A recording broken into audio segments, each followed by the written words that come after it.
Here's more wrestling news for April 27th, 2023, and we're kicking off with AEW as Roderick Strong made his debut this week on Dynamite, coming to the aid of his old Undisputed Era ally Adam Cole. This was quite the surprise for fans, as there had been no word that Strong had even been released, and a lot of effort was put in to keep his situation a secret. Sean Ross Sapp noted behind Fightful's paywall that WWE has been tight-lipped about Strong's status for several months, as it has been that long since his last appearance with the Diamond Mine. Strong did re-sign with WWE in 2021, and there were plans for him to be a big part of the Cruiserweight division, but after Triple H lost control of NXT, those plans were scrapped. Not only were plans for him in the division scrapped, but big plans for him were nixed after several NXT stars associated with him were cut, including his wife, Marina Shafir.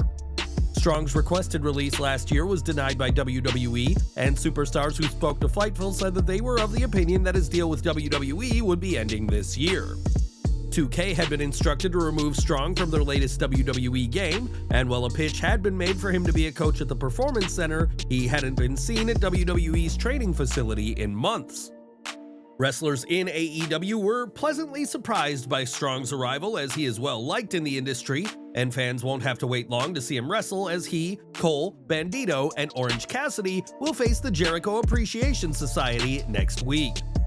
Strong made his debut by helping Cole, Bandito, and Cassidy fend off the JAS, and now the ex-NXT superstar has a lot of eyes on him in AEW. For years, Braun Strowman has been one of the big names in WWE, but many feel that his career has been hurt by his comments online. During the pandemic, Strowman, who was earning serious money with WWE, belittled indie wrestlers who couldn't earn money wrestling, and it was last year that he mocked high flyers in tweets. This latter controversy is what led to the on-screen pairing of Ricochet and Strowman, as the one and only has earned the respect of the monster among men. Speaking to Out of Character, Ricochet was asked about his tag team partner and said that Braun knows exactly what he's doing when he posts online. Braun and we've always had banter like that back and forth. I think his tweet is just, Braun loves to stir the pot. He loves to get reactions and rises out of people. He just loves it. It's funny because I think the backstage locker room cared a lot less about what he was saying than some of the people, like the fans were tweeting me all this stuff. It's like, you guys have no idea. I was probably sitting next to Braun when he was tweeting it. We just think, oh, that's just Braun, that's just our guy, that's just our dude. He loves to stir the pot and get rises out of people, and when people start to rise and they do it, he's like, got him. He loves it. With Strowman suffering a concussion on last week's SmackDown, odds are he'll have plenty more time to tweet, so fans can expect some hot takes in the coming weeks.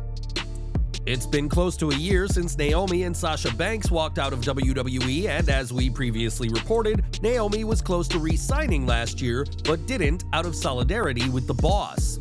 While Banks has become Mercedes Moné in New Japan, Naomi hasn't appeared in any company since the May 16th walkout, but that is about to change. PW Insider has learned that Naomi is set to join Impact Wrestling, where she'll be competing under her real name Trinity Fatu, and will debut at this weekend's tapings in Chicago. Naomi's debut will not be a one-off, but she will be a recurring member of the roster in quite the score for Impact Wrestling. At the time that she and Banks walked out, it is said that Vince McMahon merely laughed it off, and the departure of the pair led to Liv Morgan being pushed as WWE's new top female babyface. It was earlier this month that Naomi refuted claims that a Stardom deal fell through because her asking price was too high, but now the veteran will be calling Impact her home from here on. This week, NXT hosted its Spring Breakin episode, an appropriate name considering that multiple wrestlers were feeling pretty broken after the show. Ryan Alvarez reports that Sol Ruca is dealing with a legitimate injury, hence why she was written off with an attack at the Performance Center, and that both Grayson Waller and Indy Hartwell both suffered injuries. Hartwell was briefly taken to the back during her NXT Women's Title Triple Threat defense, but was later able to return and retain her gold, and we're wishing all three a speedy recovery. This week, a company-wide email ordered WWE employees to return to working full-time in their offices after a couple of years of a working from home and working from the office hybrid model. In the email, WWE CEO Nick Khan said that nothing replaces our ability to interact with one another as we collectively continue to build and represent our company, but his words haven't gone down well. PW Insider reports that the new policy has been met with universal negativity in WWE, with many stating that productivity saw a sharp increase when people were allowed to work from home. Many have taken issue with how little prep time WWE is given, as everyone is expected to be back in the office the first thing on Monday, leaving employees scrambling to make arrangements and, in some cases, arrange childcare. As if this isn't bad enough, PW Insider adds that some employees fear that after the WWE UFC merger via Endeavor that they'll be out of a job, and now they have the stress of returning to the office to deal with as well. Issues such as traffic, office politics, and other problems simply didn't exist when employees were allowed to work from home, but now everyone is going back to the office, though many fear they won't be employed for much longer. In 2003, after turning heel and aligning himself with Vince McMahon, Brock Lesnar proved how vicious he could be by assaulting the one-legged wrestler, Zach Gowen. Not only was Gowen destroyed by Lesnar in front of his own mother during a SmackDown, but in a separate segment, Gowen, now in a wheelchair, was thrown down a flight of stairs by the Beast.